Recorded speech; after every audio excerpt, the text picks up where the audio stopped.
All right, that's my cue. So it's 11 a.m. and we are ready to get started with today's webinar.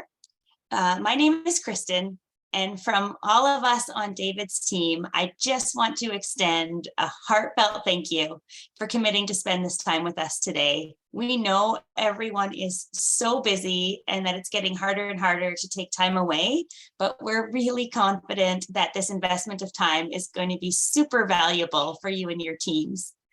For anyone that's joining us for the first time, and I see that there are a couple, which is really, really awesome, I just want to take a moment to share a bit about David.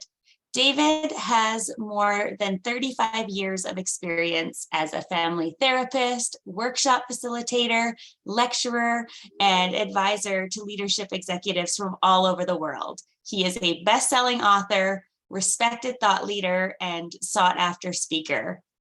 David is so passionate about helping leaders lead better. And these monthly webinars are just one of the many ways that David's able to share his message and his knowledge with as many people as possible.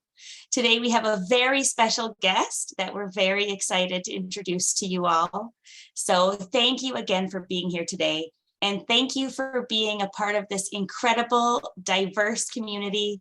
It's always so encouraging to see leaders from all over Canada and beyond in various lines of work and stages of their life and career with the common bond of wanting to show up as the best versions of themselves.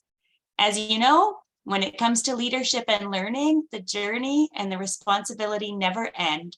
So without further ado, here is David and our special guest, Nazira.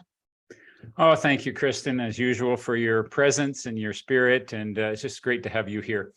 Thank you, everybody, for joining us this morning. I'm going to start with a quote by J.R. Tolkien. The world is indeed full of peril, and in it there are many dark places, but still there is much that is fair. And though in all lands love is now mingled with grief, it still grows perhaps the greater. So folks, my job today and our work in our firm is to bring a little light to the world. I want to stop and take a moment. I know that there are people in this country on our East Coast, in southeastern United States, who are going through some horrendous storms right now. It's an unsettling time. Maybe it's, I've been called an empath in my life. I'm very sensitive to what's going on in the world. And it's my gift and my curse. And our job today is to, however darkness that we might feel at this point in our lives, we're coming out of this pandemic. I compare it to coming out of hibernation. And anybody that spent time in nature knows that when bears come out of hibernation in the spring, they're not in a great mood. They're hungry. And I kind of relate a lot of us coming out of this hibernation that we've been in this last 2.5 years to, we're in a transition. And so wherever you're at in that transition process, whatever might be going on in your life, I know we've got issues of climate change in the world. We've got challenges with diversity and embracing diversity in our workplaces and in our communities and helping people feel respected and loved. I'm going to do my part here to bring a light into this world, wherever you're at today. So I really, truly, sincerely appreciate the time that you're spending with us. I want to be totally transparent right up front here. I want to be introducing you to our Authentic Leadership Academy that we're doing. This is an online leadership transformational experience that we're doing. We have people registered. It is filling up. We've got people registered from across Canada and beyond. And if you stick around till the end of our seminar or our webinar this morning, we'll be giving out a complimentary seat, and we'll also give you a promo code for to get a good discount if you're interested in applying for that. And then we also have Sage Forums, this is a program that I'm just so thrilled to be able to introduce. We've worked hard at creating these forums over these last 3 months. We've got one starting in October, and they're peer mentoring programs for people who want ongoing support to stay authentic in their lives. All right, and there's the agenda for the 3-day academy. We spend the first day on leadership presence, the second day on leadership practices, and the third day on integrating them together. And we start each session with our Cree elder, my good friend, who will be smudging and starting us off. So please look into that on our website. All right, I'm going to take you on a journey here for the next hour and a half. And it's going to be a very personal journey. First, so let me give you the agenda for what we're going to do. In the first half an hour, I'm going to give you reflections. I'm going to give you the structure of belonging. The second half an hour is when I'm going to be introducing our beautiful guest speaker, who's going to introduce you to a trauma-informed journey to belonging. And I'll be introducing her when I'm wrapping up after the end of the first half an hour. And then our third half hour, which is if you can stay until the full hour and a half, we're going to have an ask and engage session where you'll have a chance to ask questions, reflect on learnings, and we'll have a dialogue. Our purpose in the first hour is really just to raise some questions, to shed some light on this whole notion of belonging and what does it really mean to belong. And so I hope to take you into a very reflective, personal experience where you can open your heart and see belonging in some new ways. So let me give you the structure of belonging. I'll start with my dream. And feel free, by the way, I love the chat room that gets going here. Please feel free to share your insights as we go along, where you're from, what your passions are, whatever comes to mind. If you have some reactions, if you have some resources, if you have some questions, we'll be also entertaining those questions in the Q&A afterwards. My dream is to help create a more fully human world that honors the interconnectedness of living things, where everyone finds a place where they know they belong, where it's safe to be who you are, and where we all know that we have something valuable to offer. We have not been historically skilled at creating that vision, and this is my vision for the kind of workplace and the kind of world that I want to contribute to living in. So a belonging is the premise that we're going to operate from, is that it's a key driver for engagement, fulfillment, and success. Interesting, I was walking around University of Calgary campus last week with the dean of one of the programs there, and she was telling me that when the students first came back to school in September, these are people who have been working and hiding in their basements. These young kids have been hiding in their basements for the last 2.5 years. And they all looked palpably very anxious, very nervous. There was no eye contact. They were walking around the campus very separate from each other. And this particular dean that I was getting a tour of the campus, and we were just lamenting and sharing our experiences. She was very worried, very concerned with the mental health of these students coming back and wondering whether they would have a place here, whether they would engage. And then she was just saying, in the last 2 weeks, what you could notice on campus was how engaged students were. And this was kind of a picture of what it was like to walk through the students' lounge.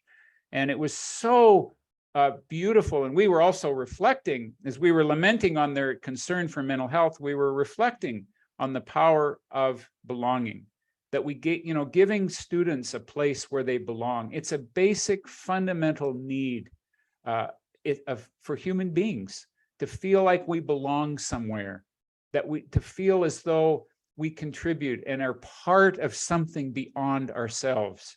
And it was most challenging to do that over the internet, over these last 2.5 years. How do we create this sense of belonging? And how do we now create a new sense of belonging with people emerging back into in-person workplaces? I think we can all relate to a time in our life, folks, when we had a sense of belonging. It might be now. Think of the teams, the families, the communities that you currently live in, and think of what it's like to feel as though you're part of something, that you're part of something that goes beyond yourself. Now, what I'd like you to do is to reflect. I think we can also relate to what it's like to not belong, and the cost of not belonging.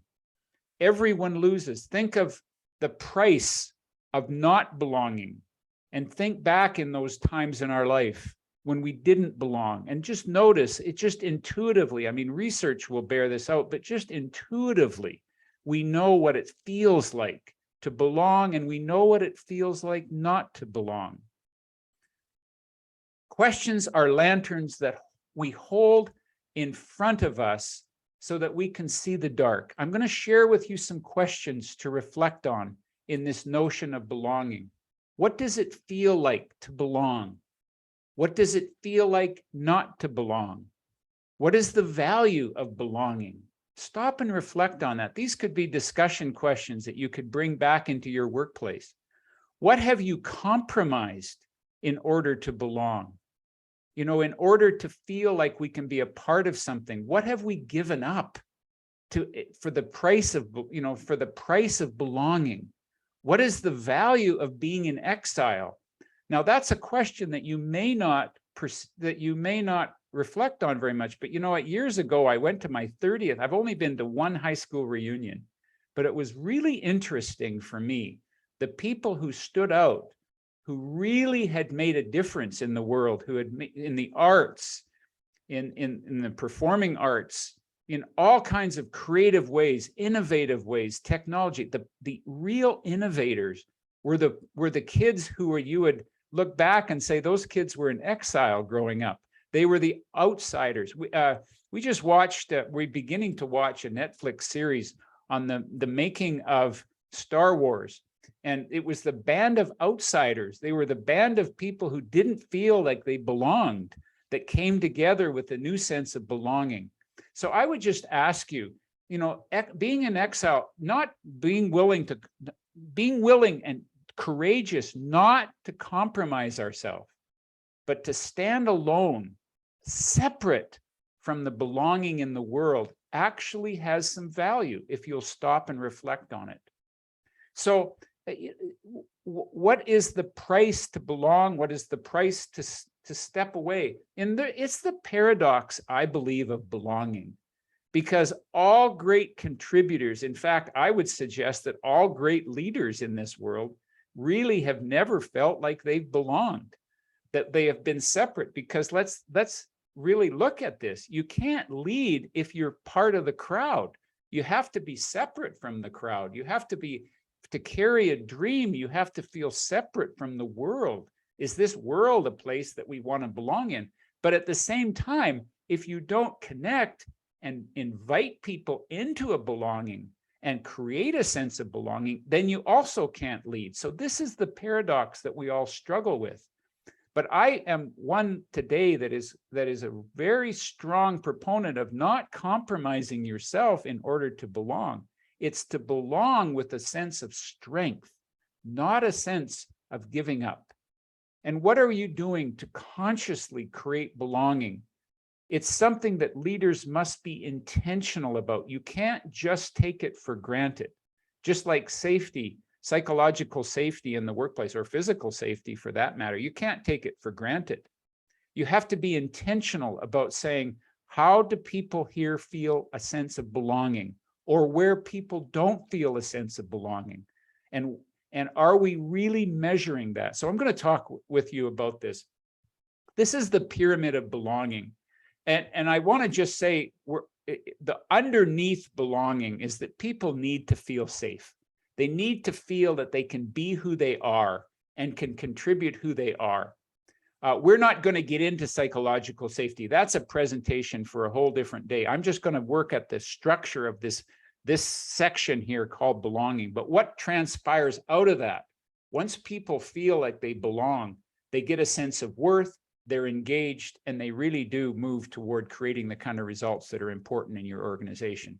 So what I'm going to give you here this morning are, based on my research, my observation over these last almost 4 decades of working in this field of organization and leadership development, I've come up with 4 key elements that would belong to the sense of belonging, if you will.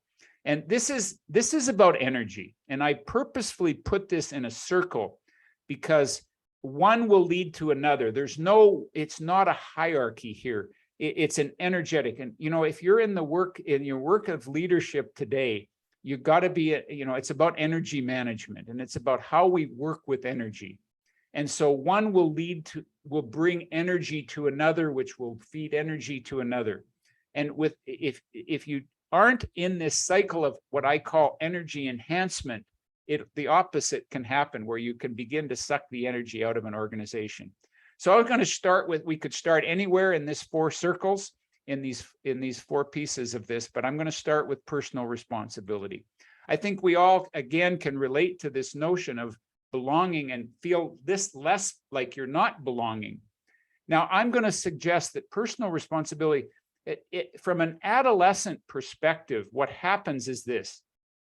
From an immature perspective, is that we wait for someone to help us feel like we're belonging. And you know, these 3 girls did this to me. And what my premise here is this, is that we all co-create a community together, and that all 4 of these young ladies has a part to play in changing this sense of belonging and this sense of exile. All 4 of these young ladies. Now, there's also, what we don't see here are some of the systemic issues that might also be contributing to a lack of belonging. But the premise that I work from is to say, if you don't feel like you belong, it's up to you to start to say, not through a blame, but to say, how can I reach out and be a part of this community? What is on my side of the street? What can I do to create a sense of belonging here? And each of these 4 young ladies in the background, each also have a part. What can I do to create a sense of belonging here with this young lady in the forefront? And what I'm really suggesting is that we're moving, the whole notion of personal responsibility moves you from being a consumer to being a citizen. And this is the work of Peter Block that has impacted me, and John McKnight, who has impacted my thinking about this. And my interpretation of their work, which is very much aligned with the work that I do, is that a consumer believes that their needs are satisfied by others' actions. By the government will take care of us, the managers will take care of us, the public servants will take care of us. It doesn't mean that each of these 3 don't have a part, but consumers are waiting for those needs to be met because their needs are satisfied by somebody else. So if I don't feel like I belong here, it's up to somebody else. Or if somebody else doesn't belong here, it's up to them. Rather than being citizens, which says, rather than waiting for or expecting others to meet their needs, they choose to be accountable for the well-being of the whole.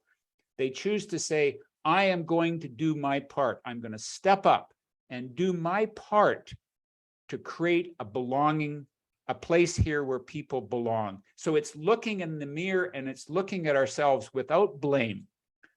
The second piece, the second element of belonging is what I call heartfulness. And what I mean by heartfulness is this: knowing what you love and having the guts and the grace to go for it.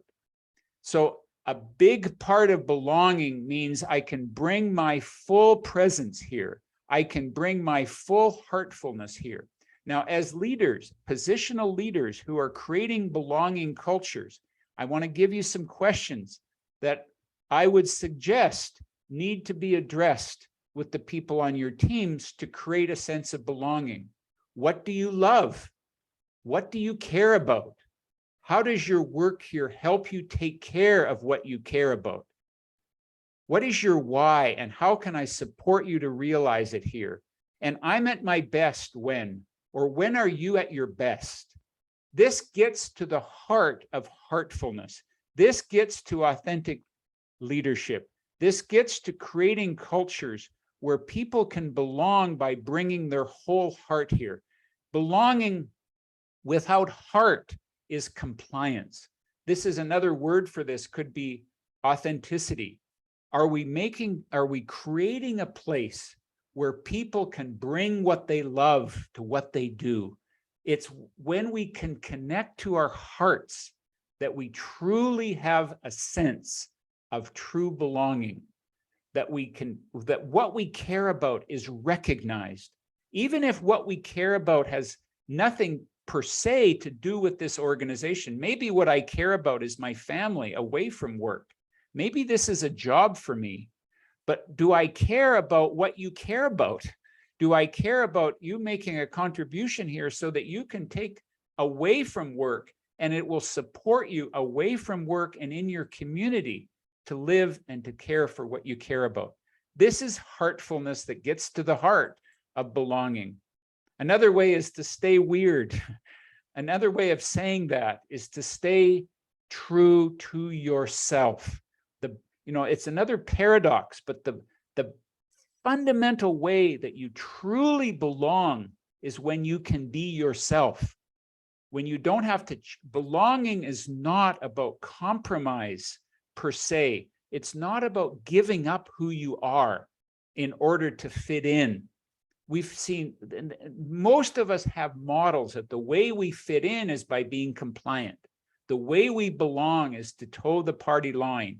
The way that we belong is to do as we're told and to be obedient. This is not authentic belonging. This is not what I'm talking about. What I'm talking about is to create a place where people can be who they are. Now, maybe who you are, there isn't a fit here, and that we have to help people move on where they can belong more fully. But let's make that very clear and explicit. I love the words of E.E. Cummings, to be nobody but yourself in a world which is doing its best night and day to make you like everybody else means to fight the greatest battle which any human being can fight and never stop fighting. So belonging is not changing yourself, it's being more fully yourself in the service of others. The next element, though, is that we can't just be in the service of ourselves. It's we have to find a way to contribute. This is where ultimately we feel that we belong, is where we use our gifts are valued within the organization, that each of us contributes something to the greater whole.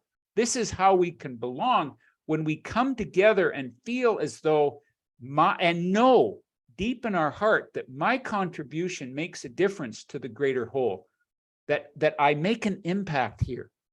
I've worked over the years with people who struggle with mental illness, starting with my own, and who have been suicidal. And what I've learned is that suicide comes when we can't feel like we make an impact, that nothing I can do makes a difference.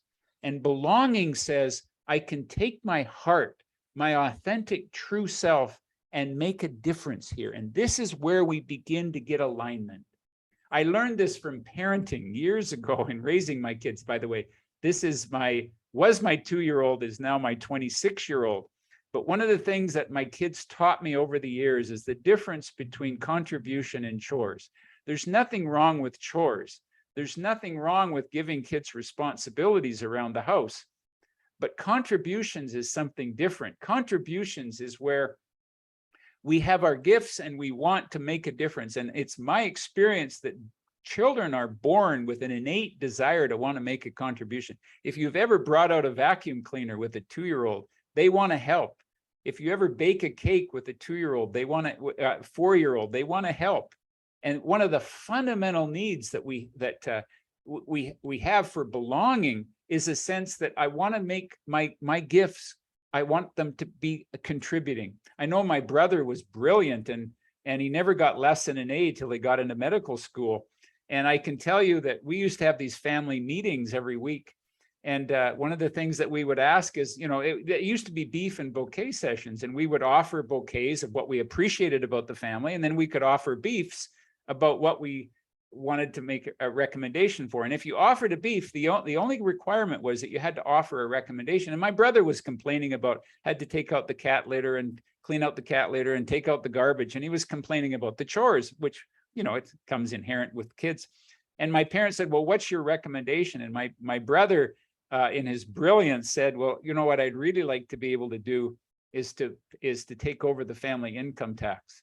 And he wanted to be the accountant in the family. And my parents looked at each other and said, well, so much for democracy. But they had, courageously enough, they gave him over the family income tax. And for 2 years, while my brother was in high school, he looked after all of the family income tax. And my mother, to the day she died, would say that it was the only 2 years that their checking account was balanced. He did a brilliant job. Now, he also had to do the chores.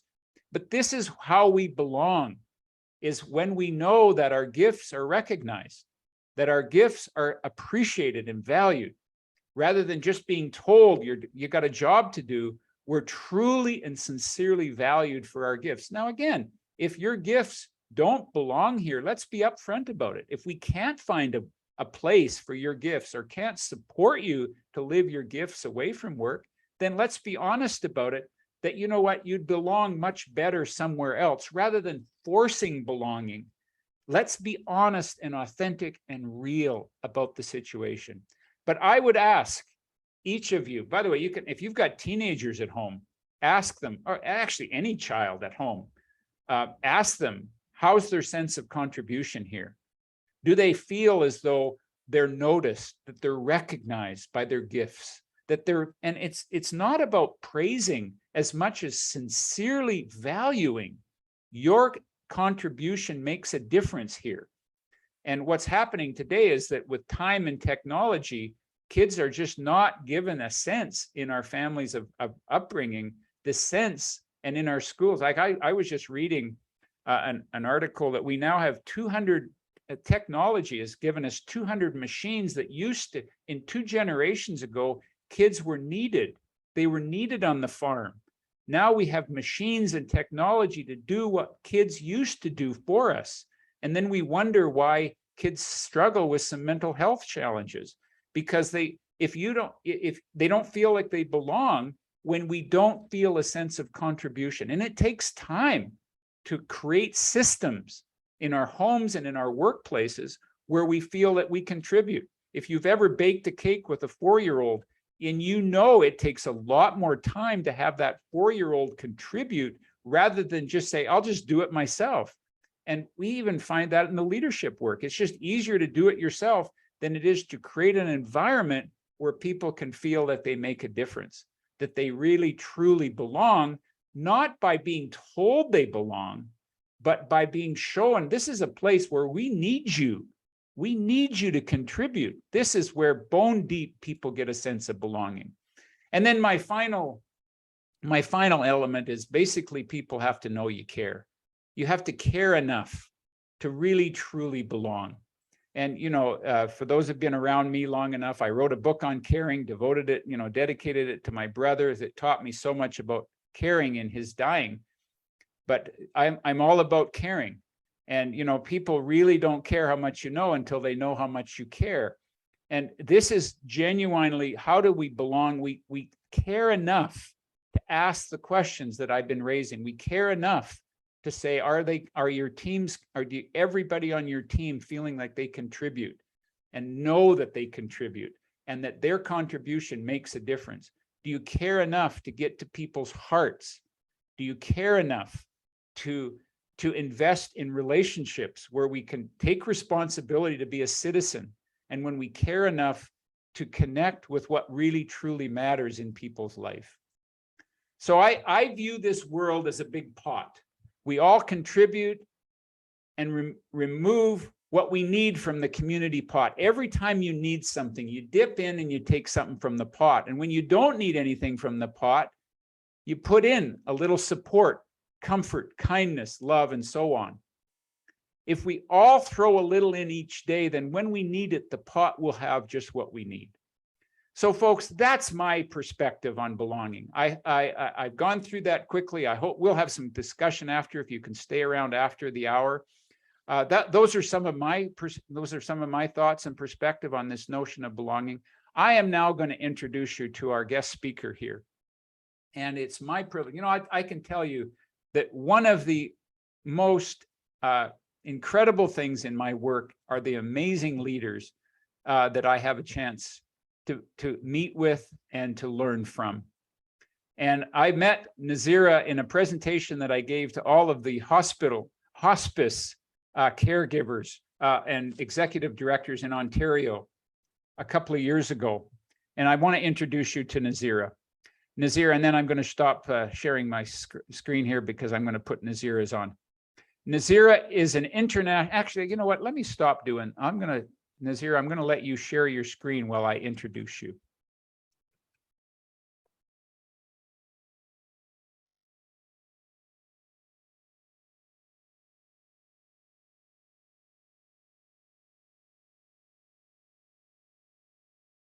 There you go. Nazira Jaffer is an international healthcare consultant, the executive director of Yi Hong Hospice, and a contributor to our Authentic Leadership Academy. Nazira will share the innovative leadership principles and practices she learned from her personal grief and bereavement journey. She will describe what helped her along her journey and the innovative ways that she has received support, compassion, kindness, and comfort to help her heal. Through her voyage, she also learned how to enhance leadership by being authentic, embracing diversity and inclusion, and the importance of cultural humility. I love that notion of cultural humility. Let me share with you folks, you have a person here who knows how to create an organization of inclusion and belonging. In her hospice alone, she has represented 18 different languages in her hospice. So this woman knows something about belonging. Nazira, over to you, my friend. Thank you so much for joining us to do this.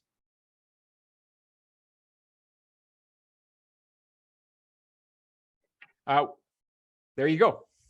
Thank you, David. Can you see me? I can't see you. I can see you. You betcha. Yeah, we got you. So can you see my slides? I sure can. Yes, absolutely, Nazira. Okay. So good morning, everybody. And thank you, David, for that wonderful and very kind words from you. I really appreciate that.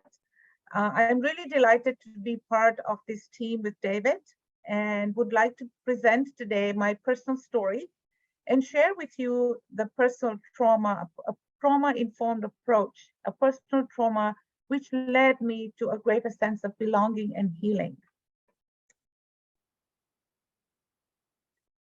David, I seem to be having some difficulty here. Can you just forward your slide? Hold on. Thing is, I'm sorry, I can't see you folks. Ravina, can you help me? Yeah, we've got you, Nazira. I'm just going to check here again. I'm trying to present and they can't see my slides. I can't see my slides.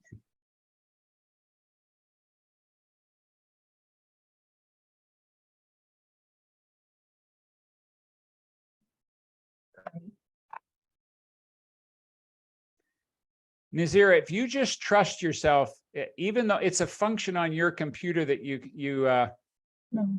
Is this what you're going to share? The slide is visible. We're getting lots of good feedback. Everybody can see your slide, Nazira. You just have to trust that even if you can't see us, that we've got you. Yeah. But unfortunately, I can't move my slides. Oh, okay, that is problematic. Yes, so I'm trying to figure that out. Just give me 1 second. I've got someone here who's going to. Oh, that's great, Nazira. No problem. Thank you, everyone, for your patience. My apologies, everybody. So you're going to. I want to see my slide. Right here, though. Okay. Okay. Can you all see me now? Can you see my slides now? You got it. Yeah, we got your slides now. Awesome. Yeah, you bet. Thank you so much. Okay, so my apologies again. You can just turn your audio, just turn your video back on so we can see you. Ravina. There you go.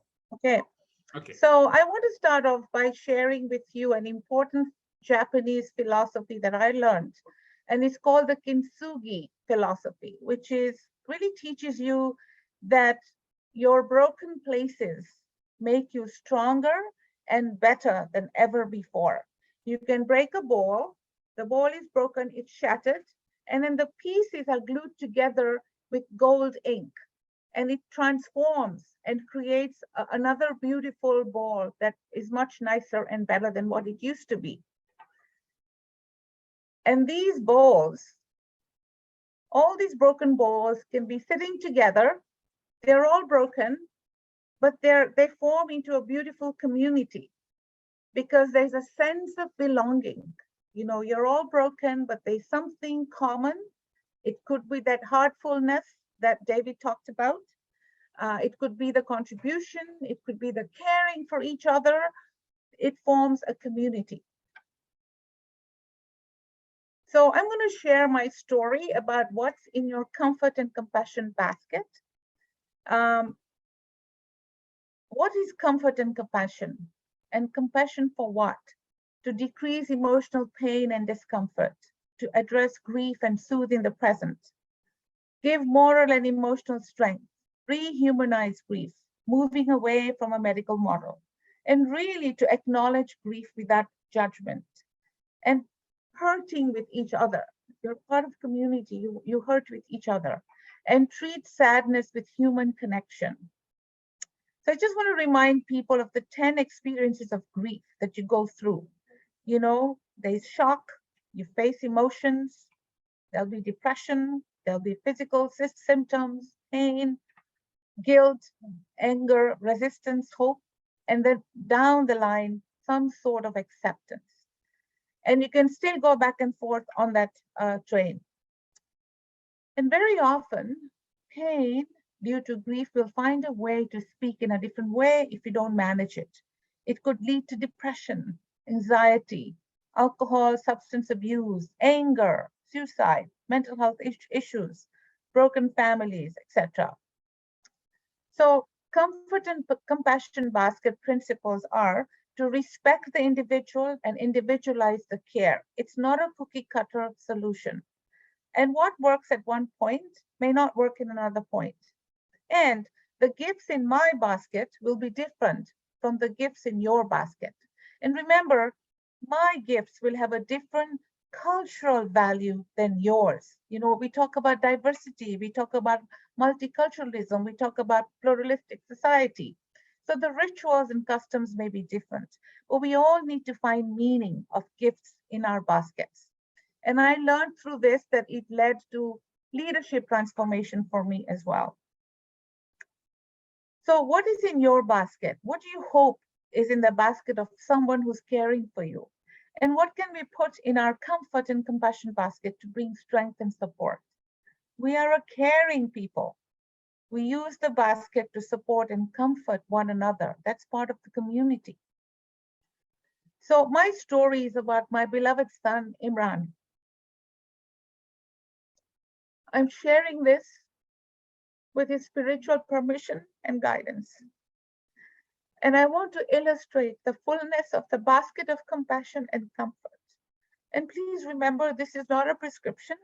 It is a description of comfort and compassion and measures to hope and healing and belonging. Imran was a vibrant young man. Mom and Imran, we loved traveling. You can see some of our travels around the world. Very vibrant personality. He was only 19 years and 4 months when he physically left me.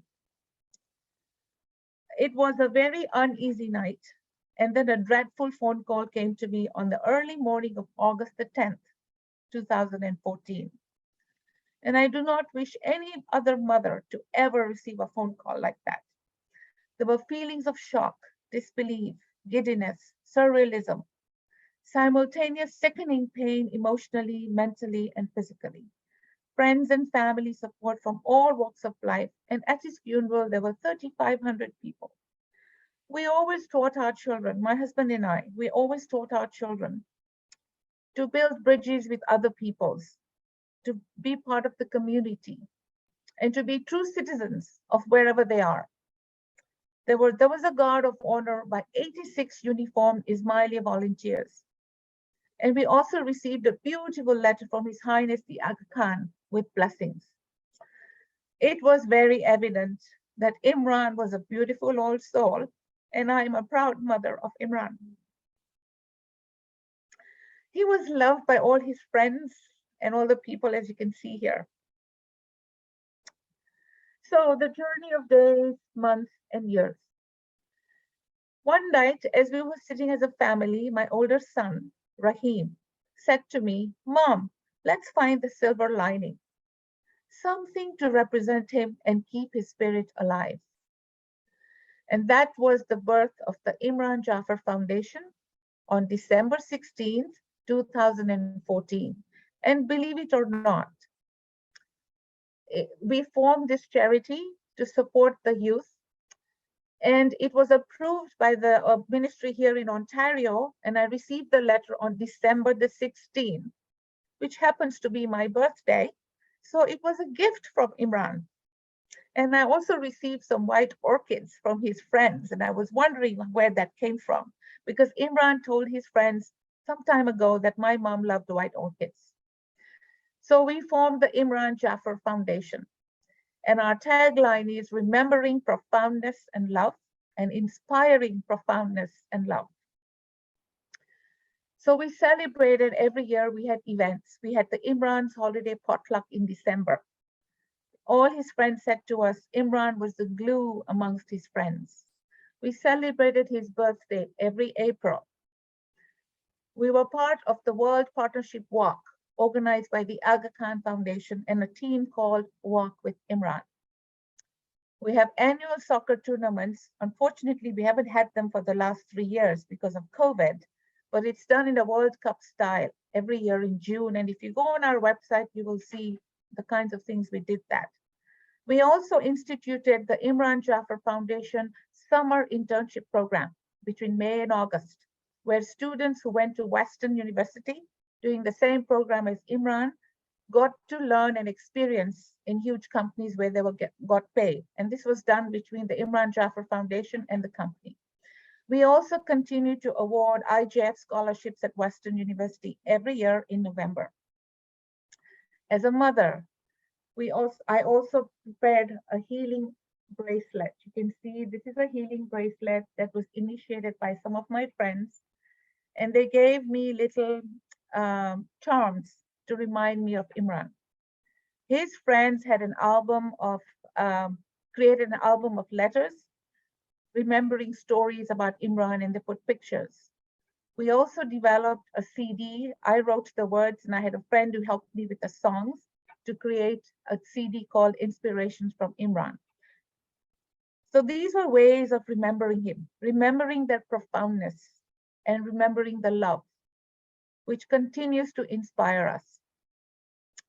This is the Imran Jaffer Foundation logo, which really represents Imran. He had a passion for soccer, both as an avid player, a spectator, and a captain. People loved Imran and Imran loved people. So that's the pink heart. He was a very, very studious young man, did really well. And, we have the scroll there for him. And then the number 8 and the green color was his favorite, because number 8 stood for, he was an avid fan of Liverpool FC. And Steven Gerrard was his favorite player. So we had all these Imran's holiday potluck events happening at our home. You can see all his friends. We had the World Partnership Walk. You can see this picture is one of the previous premiers of Ontario with us. Imran, you'll never walk alone is the logo of Liverpool FC. This is the soccer tournament that we've been having, for the past 5 years, apart from the last 3 years. The scholarship award that we provide to the students at Western. So how do I cope? Ask for help. Remember, it's okay not to be okay and to ask for help. Talk about it. Do some self-care, emotional, spiritual.